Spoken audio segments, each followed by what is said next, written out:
come. Even though I was afraid I might make a fool of myself. In fact, if you really want to know the truth, I had to come exactly because I might make a fool of myself. Now, what am I talking about? Here it is. I found that nothing in life is worthwhile unless you take risks. Nothing. Nelson Mandela said, "There is no passion to be found playing small and settling for a life that's less than the one you're capable of living."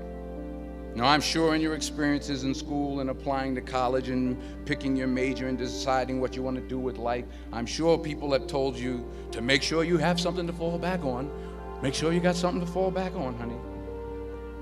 But I never understood that concept, having something to fall back on.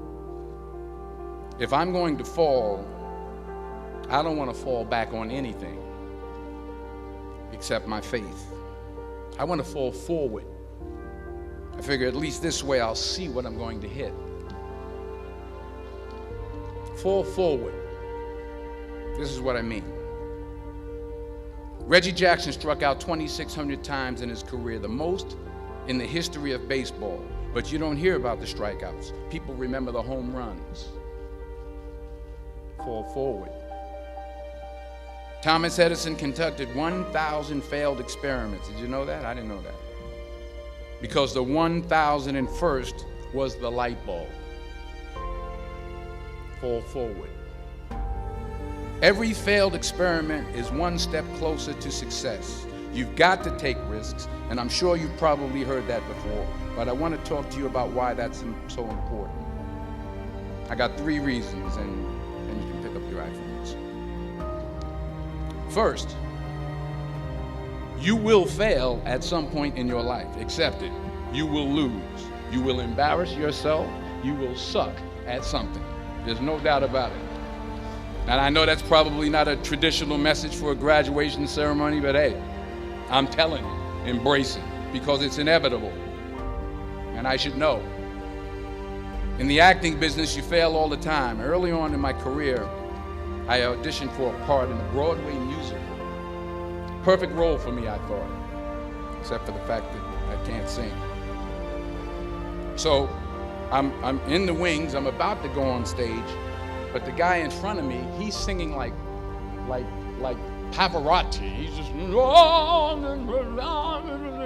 and he's just going on and on and on, and I'm just shrinking. I'm getting smaller and smaller. So they say, "Oh, thank you very much, and you'll be hearing from us." So I come out with my little sheet music, and it was Just My Imagination by the Temptations. That's what I came up with. So I hand it to the accompanist, and she looks at it and looks at me and looks out at the director and is like, ah. So I start, I'm going to sing. I'm like,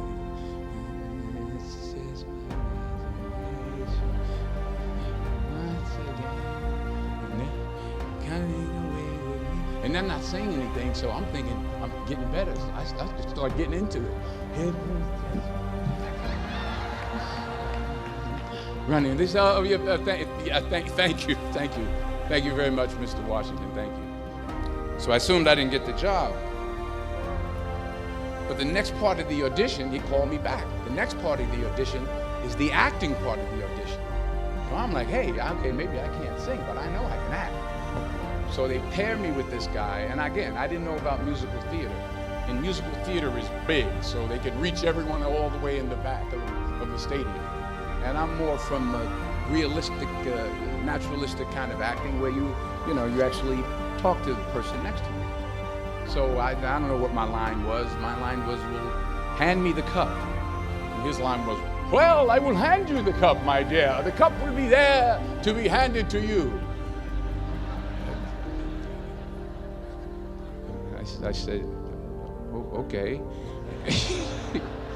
"Well, should I give you the cup back?" "Oh, yes, you should give it back to me, because you know that is my cup and it should be given back to me." I didn't get the job. But here's the thing. I didn't quit. I didn't fall back. I walked out of there to prepare for the next audition, and the next audition, and the next audition. I prayed. I prayed, and I prayed. But I continued to fail, and fail, and fail. But it didn't matter, because you know what? There's an old saying, you hang around the barbershop long enough, sooner or later you're going to get a haircut. So you will catch a break, and I did catch a break. Last year, I did a play called Fences on Broadway. Someone talked about it. Won the Tony Award. And I didn't have to sing, by the way. But here's the kicker. It was at the Court Theater. It was at the same theater that I failed that first audition 30 years prior.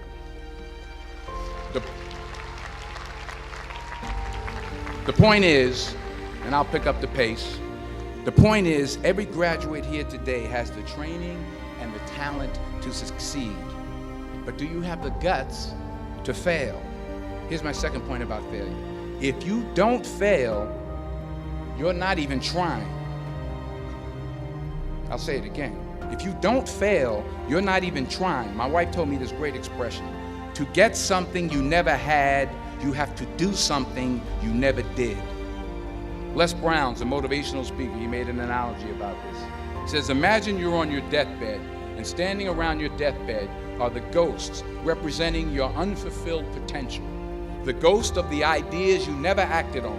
The ghost of the talents you didn't use. And they're standing around your bed, angry, disappointed, and upset. They say, we came to you because you could have brought us to life, they say. And now we have to go to the grave together. So I ask you today, how many ghosts are going to be around your bed when your time comes? You've invested a lot in your education, and people have invested in you. And let me tell you, the world needs your talents. Man, does it ever. I just got back from Africa like 2 days ago, so if I'm rambling on, it's because I'm jet lagged. I just got back from South Africa. It's a beautiful country, but there are places there with terrible poverty that need help. And Africa's just the tip of the iceberg. The Middle East needs your help. Japan needs your help. Alabama needs your help. Tennessee needs your help. Louisiana needs your help. Philadelphia needs your help. The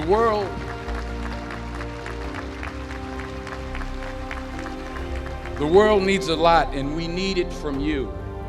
We really do. We need it from you young people. I mean, I'm not speaking for the rest of us up here, but I know I'm getting a little grayer. We need it from you, the young people. Let's remember this. So you got to get out there. You got to give it everything you got, whether it's your time, your talent, your prayers, or your treasures. Because remember this, you will never see a U-Haul behind a hearse.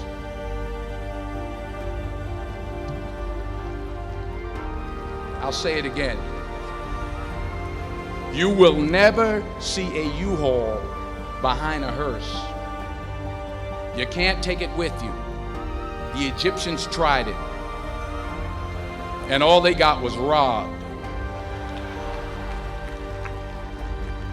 So the question is, what are you going to do with what you have? I'm not talking about how much you have. Some of you are business majors. Some of you are theologians, nurses, sociologists. Some of you have money. Some of you have patience. Some of you have kindness. Some of you have love. Some of you have the gift of long suffering. Whatever it is, whatever your gift is, what are you going to do with what you have? All right, now here's my last point about failure. Sometimes it's the best way to figure out where you're going. Your life will never be a straight path. I began at Fordham University as a pre-med student. I took a course called the cardiac morphogenesis. I still can't say it. Cardiac morphogenesis. I couldn't read it. I couldn't say it. I sure couldn't pass it. So then I decided to go into pre-law, then journalism. And with no academic focus, my grades took off in their own direction. Yeah, down. I was a 1.8 GPA one semester, and the university very politely suggested that it might be better to take some time off. I was 20 years old. I was at my lowest point. And then one day, and I remember the exact day, March 27th, 1975, I was helping my mother in her beauty shop. My mother owned a beauty shop up in Mount Vernon. And there was this older woman who was considered one of the elders in the town. And I didn't know her personally, but I was looking in the mirror, and every time I looked at the mirror, I could see her behind me, and she was staring at me. She just kept looking at me. Every time I looked at her, she kept giving me these strange looks. So she finally took the dryer off her head and she said something I'll never forget. First of all, she said, "Somebody give me a piece of paper. Give me a piece of paper." She said, "Young boy, I have a prophecy, a spiritual prophecy." She said, "You are going to travel the world and speak to millions of people." Now, mind you, I'm 20 years old, I'm flunked out of school. In fact, like a wise ass, I'm thinking to myself, maybe she's got something in that crystal ball about me getting back into school next fall.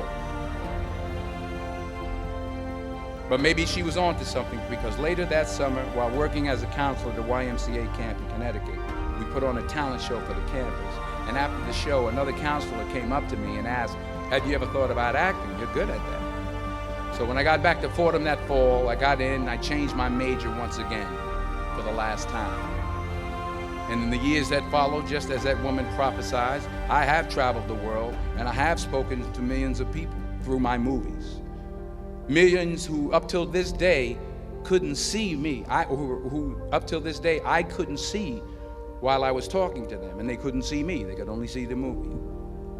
They couldn't see the real me. But I see you today, and I'm encouraged by what I see. And I'm strengthened by what I see. And I love what I see.